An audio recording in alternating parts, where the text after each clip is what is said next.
Audio Jungle.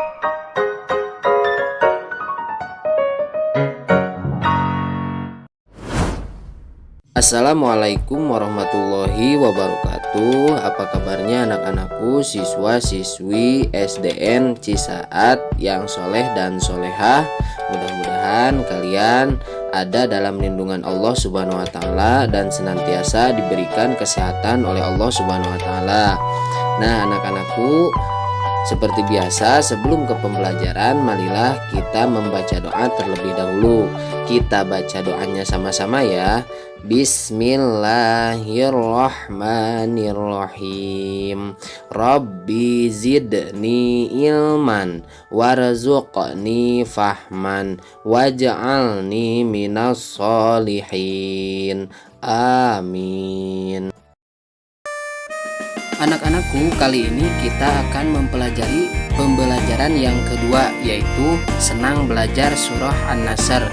Setelah mempelajari pembelajaran kali ini, Bapak harap kalian mampu membaca dan melafalkan surah An-Nasr yang baik dan yang benar, dan memahami pesan dari surah An-Nasr yang baik dan yang benar.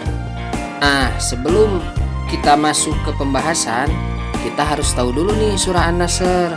Surah An-Nasr adalah surah ke-110 di dalam Al-Quran. Kata An-Nasr ini memiliki arti pertolongan dan dinamakan demikian karena kata An-Nasr sesuai dengan yang disebutkan di awal surah. Surah ini termasuk dalam golongan surah Madaniyah karena diturunkan di Madinah dan terdiri dari 3 ayat, memiliki 19 kata dan 80 huruf. Anak-anakku, kemudian kita akan belajar membaca surah An-Nasr yang baik dan yang benar.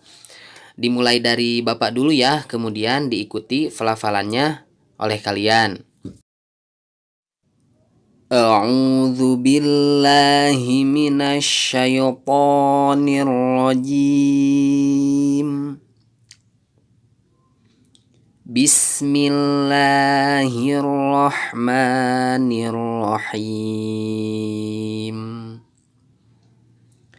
Idza jaa nasrullahi wal fath wa ra'aitan nasa yadkhuluna fi dinillahi afwaja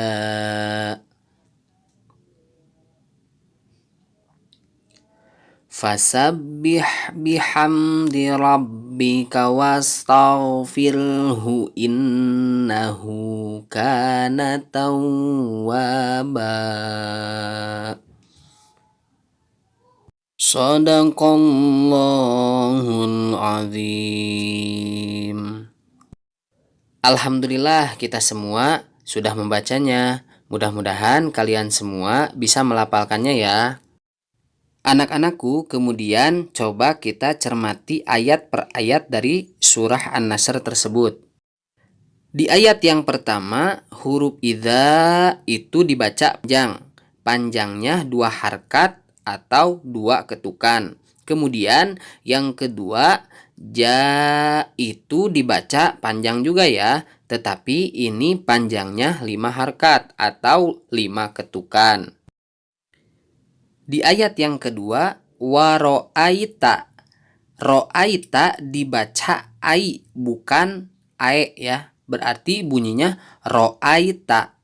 Terus kemudian khulu. Nah, huruf kho itu ada di pangkal tenggorokan. Jadi bunyinya harus kho ya. Kemudian di ayat yang ketiga, tasdid harus dibaca rangkap atau seolah-olah menjadi 2 huruf. Contohnya seperti fasabbih. Nah, itu huruf ba-nya ditahan seolah-olah ba-nya ada 2. Sampai sini kalian paham ya? Bapak harap mudah-mudahan kita bisa sekolah secara normal lagi supaya lebih jelas lagi kita dalam belajar tajwidnya. Amin. Nah, anak-anakku, kemudian kita akan belajar memahami Quran surah An-Nasr. Tapi sebelumnya kita akan masuk dulu ke arti surah An-Nasr. Bismillahirrahmanirrahim. Apabila telah datang pertolongan Allah dan kemenangan, dan kamu lihat manusia masuk agama Allah dengan berbondong-bondong, maka bertasbihlah dengan memuji Tuhanmu dan memohonlah ampun kepadanya. Sesungguhnya Dia adalah Maha Penerima Taubat. Quran Surah An-Nasr ayat 1-3. Anak-anakku, dari arti terjemah surah An-Nasr tadi, kita bisa mengetahui beberapa isi pokok. Yang pertama, pertolongan Allah Subhanahu wa Ta'ala akan datang dan Islam akan mendapat kejayaan. Selanjutnya, perintah Allah kepada orang yang beriman agar bertasbih, memuji Allah dan meminta ampun dimanapun dikala terjadi peristiwa yang menggembirakan. Bagaimana penjelasannya? Mari kita simak penjelasan berikut. Pada zaman Nabi Muhammad SAW berdakwah, Nabi banyak menghadapi perlawanan. Para pengikut Nabi ada yang diusir, difitnah, sampai diperangi dan dibunuh.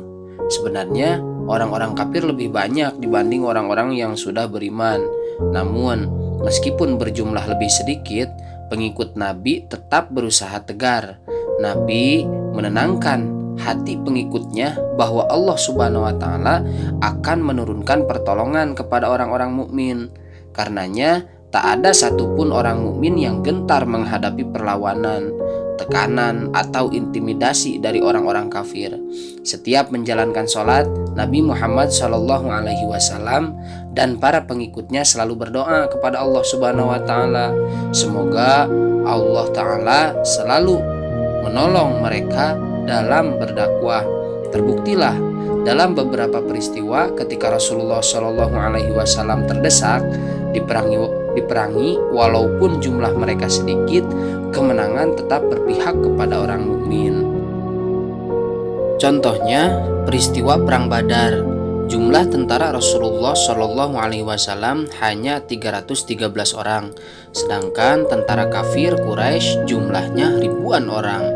Pada saat perang berkecamuk, Allah Subhanahu wa Ta'ala menurunkan bala tentara berupa malaikat yang tidak diketahui orang-orang kafir, sehingga pengikut Rasulullah SAW memperoleh kemenangan gemilang. Peristiwa kemenangan yang terbesar adalah peristiwa yang terkait Fatu Makkah atau pembebasan kota Makkah dari genggaman kafir Quraisy. Menurut Syekh Nawawi Al-Bantani, kata Al-Fath pada ayat yang pertama menandakan peristiwa pembukaan atau pembebasan kota Makkah. Peristiwa tersebut merupakan peristiwa penting dan memiliki dampak besar bagi kejayaan Islam karena banyak orang-orang berbondong-bondong untuk masuk Islam, sebagaimana tertera di ayat yang kedua surat tersebut. Nah, anak-anakku, ada dua hal yang dicatat surah An-Nasr ini saat setelah pertolongan Allah turun dan orang mukmin memperoleh kemenangan. Pertama, orang-orang berbondong-bondong masuk Islam karena Allah Subhanahu wa Ta'ala memberikan hidayah kepada mereka.